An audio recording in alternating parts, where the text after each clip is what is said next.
What's going on, everyone? Welcome back to another video. As you can see, I'm holding up the new license plate for the FRS.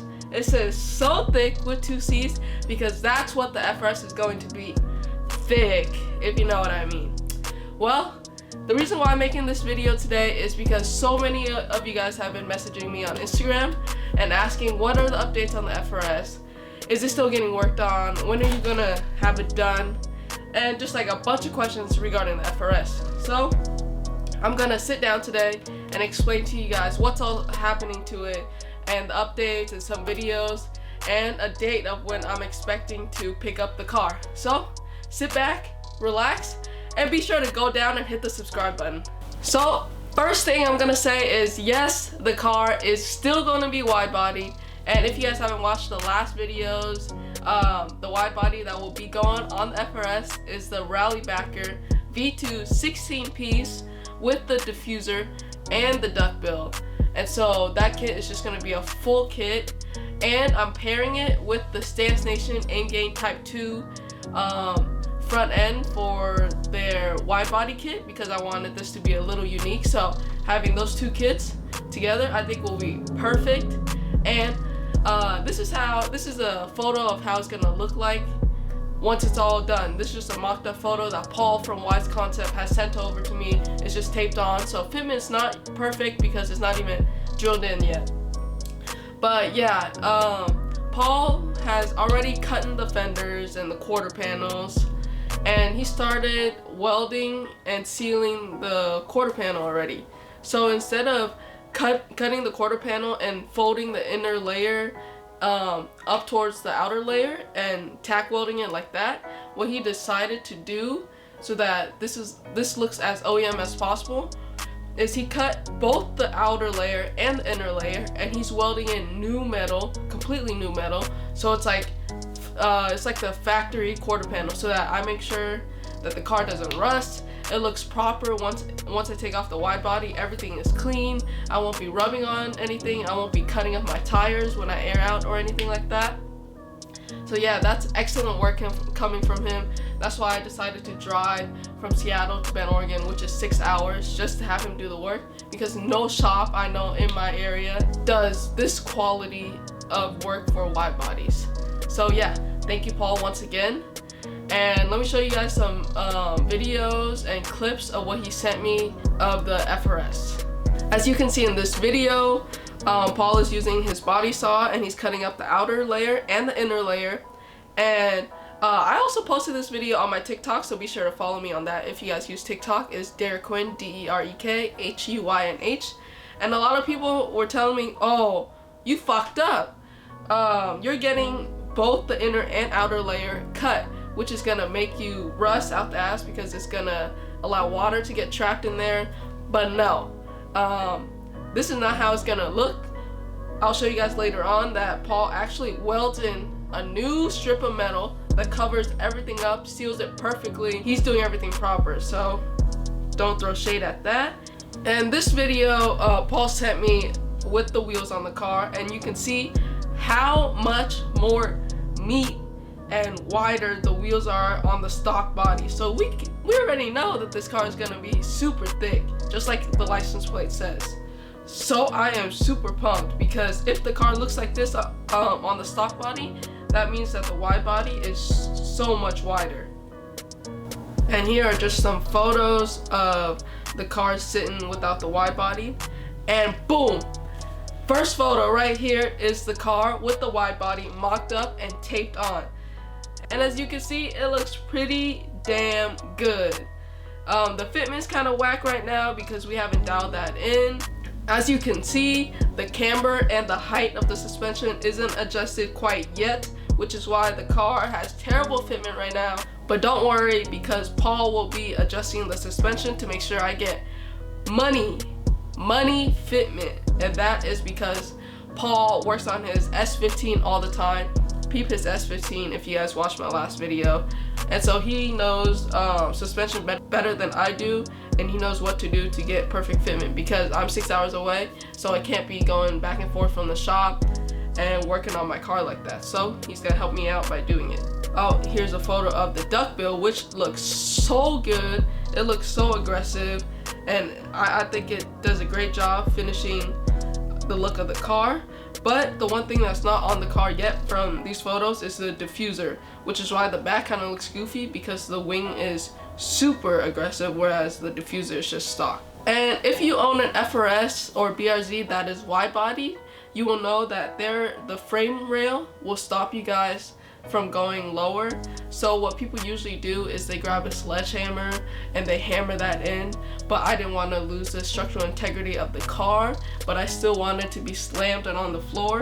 So what I told Paul to do was to modify the frame and tub it.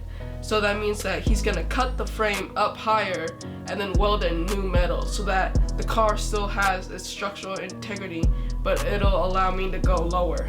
If you guys follow other FRS and BRZ wide body builds, you guys will know that when you turn the wheel on a wide body FRS or BRZ, it's gonna hit one of the frame rail that's on the bottom. So he went ahead and chopped that off too. He's gonna weld it and seal it also. Here is a photo of how low the car is. He was able to adjust the suspension down a bit lower, but I do run into a problem. The locking collar for the air struts are hitting onto the leader line. So if we want to go lower, we have two options. We can either cut off the locking collar so that we can twist up the strut some more, or we have another option of just adding camber. Right now I don't know which route I want to do. I just know I want to have fender to lip, but I want to do it with as minimal camber as possible. Me personally, I don't like the looks of a lot of camber, but some is okay, but not too much. In this photo, you see that Paul started to seal up the frame already, and he tack welded all the splits that occurred when he banged up the frame. And so he welded it, put on sealant to make sure that everything is sealed up and no water will get in. And in case this car ever gets in an accident, I won't die. You're gonna start to see pictures of Paul working on the quarter panel. He mocked up some metal and showed us how it's gonna fit, and then he starts to weld on the new metal to the quarter panel, both on the outer and on the inner. And as you can see, it seals up perfectly. There's no gaps or anything. It looks amazing. There's so much space for the wheel to fit in case I ever want to go lower and go crazy stance and possibly lay my frame on the ground. Paul wanted to make sure I have as much space as possible, so he cut up the quarter panels pretty high. In case I ever want to run a meaty fitment, I'll have plenty of space so I don't bottom out. And he wants to make sure that the car will be able to move when it's aired out and it won't be rubbing on anything. And yes, indeed, it does roll when it's aired out, unlike some cars. And he had to tub some of the gas door area thing. I'll show you guys a picture right here. He had to weld in some new metal for that because that was exposed and we don't want that. That's a no-no. And yeah, his work is amazing. I'm such a big fan of it, which is why the car is being built by Paul and no one else. But as of right now, it's looking pretty good already. And those wheels, fire. I do not regret spending a single dime on those wheels because they look so good. I haven't seen them on any other car. That is it for the update on the car. So the quarter panel is cut. The front fenders are cut. The frame has been modified and the wide body has been mocked up. So the only thing left to do is do the custom work on the wide body kit, because I'm gonna throw my own little taste in there so that my kit stands out out of all the wide body FRSs on there. So that might take some time. And obviously he's going to repaint the whole car. I'm not gonna tell you guys what color it'll be quite yet because it's gonna be a surprise. But trust me, it's gonna go fire with the wheels. It's gonna look amazing in the sunlight. So make sure to stay tuned for that. And as for the date of when we're gonna pick up the car, I already bought plane tickets for me and my friend Hyro to fly down on February 17th to pick up the car. February 17th, that's less than 3 weeks out. The car will be finished, painted, and everything. I thought about getting the car shipped from Ben back home so that it doesn't get damaged, but that is a few $100s. It's like $500 to $600 for an enclosed trailer to come and pick up the FRS and ship it home.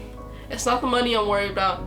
It's just the fact that if I choose to go that option, that means I have to fly over to Bend, look at the car, approve everything, pay Paul, and then fly back, and then wait for my car to get sent home. So instead, I'm just gonna fly me and Pyro down to Bend, Oregon, and we're gonna drive the car back, enjoy the scenery, take some beautiful photos. I'm gonna shoot a cinematic video with the new Ronin that I just bought so that I can shoot this review video. So it's gonna be fuego. So make sure to check that out when it drops. I'm probably going to grind and try to get the review video out by February 17th or 18th. So follow my Instagram for updates. It's Batman Derek. I'll have it right here for updates on the car. I'll post pictures here and there of what the car looks like. Who knows, maybe I'll give you guys a spoiler alert on the paint before the reveal video drops. I haven't decided yet. So yeah, comment down below how fire you think the FRS will be, and throw me some colors that you would like to see on the FRS, because maybe I haven't considered the colors yet. Who knows, it's not too late to change my mind. But yeah, thank you for watching this video. Now that you guys have seen the update on the Widebody FRS, I will be dropping more content about the E30 soon, because I've been without my FRS for like 2 months now. The only thing I have to work on is the E30. So watch out for that, because we have tons of stuff that we're gonna do to the E30. So thank you for watching today's video. Be sure to like, comment, and subscribe, and I'll see you guys on the next one. Peace out.